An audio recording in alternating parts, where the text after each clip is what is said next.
The Do Not Open the Door story. In the village of Glukhoye, lost in a land of swamps and ancient forests, everything was as usual during the day. Chickens pecked at grain, women gossiped by the well, men repaired fences. But when night fell, everything changed. As soon as the last ray of sun died behind the forest, the village fell still. Without a word, but in unison, people would bolt their shutters, slide the hooks into place, and prop their doors shut with heavy trunks. Then they would sit in the dark, without a light, and listen. Part 1. The One Who Knocks. At first, it was just sounds. Quiet footsteps on the empty street, rustling under the window, as if someone was dragging a dry palm across the glass. Then came the knock. It wasn't angry or insistent. It was businesslike. A clear, even knock on the door, tap, tap, tap, with long pauses. As if someone very patient and very certain they would be let in. Not at every door. At one single door per night. It always chose different houses. The rule was born on its own, passed in whispers from hut to hut. Whoever knocks, do not open. Never. For any reason. Old man Pakhom, who lived on the outskirts, once couldn't take it anymore. To hell with the evil spirit, he yelled into the night. Or maybe it's just a drunkard who's lost. He flung the door open. On the doorstep stood his neighbor, Anisim, who had died of fever 3 years prior. He was wet, as if he'd just crawled out of the swamp, and he was smiling a broad, inhuman smile he'd never had in life.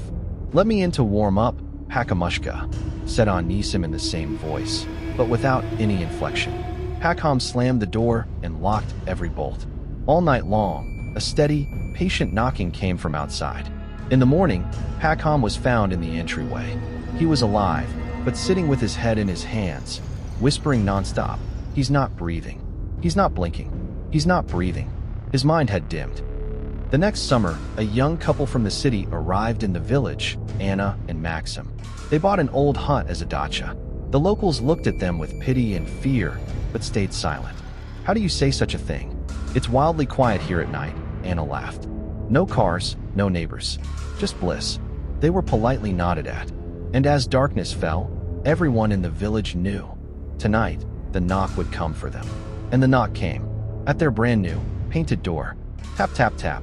Maxim, a man of science and a skeptic, went for his shotgun. Anna grabbed his arm. "Don't." "Who's there?" he shouted. "Your neighbors." "Open up," came a calm, familiar voice from behind the door. Anna's voice. Maxim turned. Anna was standing beside him, pale as a sheet, her trembling hands clutching his sleeve. So behind that door was someone else. Or something. He looked through the peephole. On the porch, brightly lit by the lantern, stood his wife. Identical in every detail. The same housecoat, the same slippers. Only her expression was empty, and her eyes reflected not the lantern's light, but some thick, black depth. And she was smiling. A smile Anna never had. "Open up, Max." "I'm cold," she repeated in the same voice, but with a slight, chilling mechanical quality. Maxim did not open. He sat with his shotgun on his knees until morning, when the knocking stopped. And during the day, he went to the neighbors. Part 3. The truth from an old mouth. Only the oldest resident of the village would listen to him, Baba Varya, whom everyone considered touched.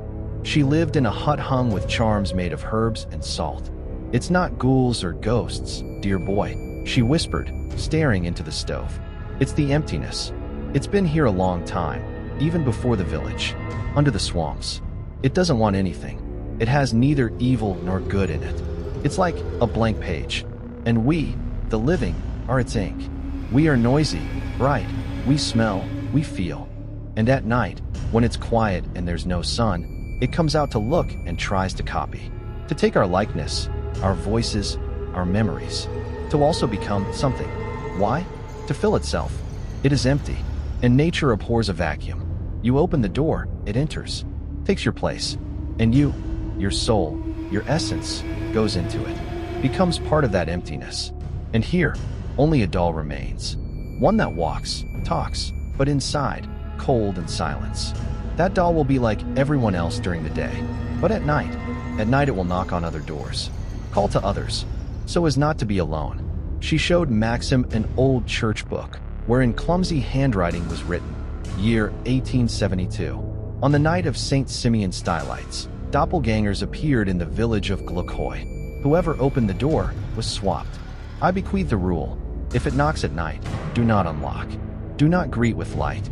Hold your breath until the first roosters crow. Part 4. The Trial. That autumn, disaster struck. Anna and Maxim had a daughter, Lisa. A month later, Anna fell gravely ill. She needed medicine, a doctor. But the phone got no signal in Glukhoye, and the car was broken. The nearest hospital was 30 kilometers away through the night forest. Maxim made a desperate decision. He would go on foot, now, during the day, to reach the hospital before nightfall. Anna, pale, with a feverish gleam in her eyes, held his hand. Come back. You must come back. But if night catches you, don't knock on our door. I won't open it. Swear it. He swore. He walked through the forest, and the day melted before his eyes. He lost the path. When he finally found the road, it was already getting dark. He was half an hour from the village when full darkness fell. An impenetrable, living darkness of the forest thickened around him. And then he saw, in the distance among the trees, a light. The light of his home, their bedroom window. A light was on. Cold terror seized his body. They never turned on lights at night. No one in the village did. It was the first cardinal rule. That meant someone was there, or something, and Anna with their daughter. He ran. Part 5. At the door. He stood before his house. A warm, cozy light burned in the window.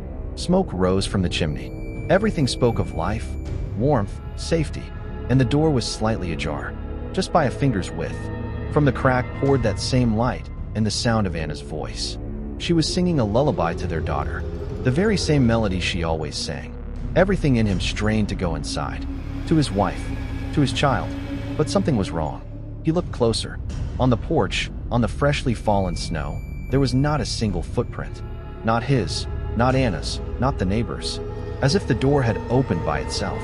And Anna's voice sang evenly, purely, without a single false note. Too perfect. The real Anna always went slightly off-key on one note. He remembered Baba Varia's words. They copy, but you can't copy a soul. In the copy, there is always emptiness. And her dying whisper, do not open, even if it's everything you love. Maxim slowly, very slowly, raised his hand. His fingers trembled. They were a centimeter from the warm wooden surface. From behind the door, Anna's voice fell silent, and another sound was heard. Quiet, measured footsteps. They approached the door, stopped on the other side. Silence. Then a whisper, which seeped through the crack and coiled around his heart like an icy snake. Max, it's me. Open up. Lisa and I are waiting. He knew. He knew it wasn't her. The real Anna was lying inside in the dark, holding her breath, with their daughter in her arms, staring in horror at the lit, slightly open door, and praying he was smarter than old man Pakhong. His hand clenched into a fist. He took a step back onto the cold, snow-crunching porch. I can't, he whispered into the black crack. I'm sorry. And he closed the door. With force. The lock clicked. The light in the window went out instantly, as if switched off. Not a sound came from behind the door. Only silence, thick and all-consuming. He sat on the porch until dawn, hugging his knees. When the first roosters crowed and the sky turned gray, the door opened. On the threshold stood his Rayal, living, exhausted Anna with their crying daughter in her arms. Behind her, the house was dark and cold. They didn't speak. They just hugged, listening as somewhere in the distance, in the misty fields, a final, hesitant knock echoed. Tap, tap, fading with the coming of day. Since then, Maxim and Anna also don't turn on lights at night. And their daughter knows the most important rule in the world from childhood. The rule that saves you not from monsters, but from that which wants to become you, by destroying you utterly. And at night in the village of Glukhoye, a knock still sometimes sounds. Even, patient, it will knock forever, because the emptiness is eternally hungry, and it hopes that one day, someone will still make a mistake, and open the door,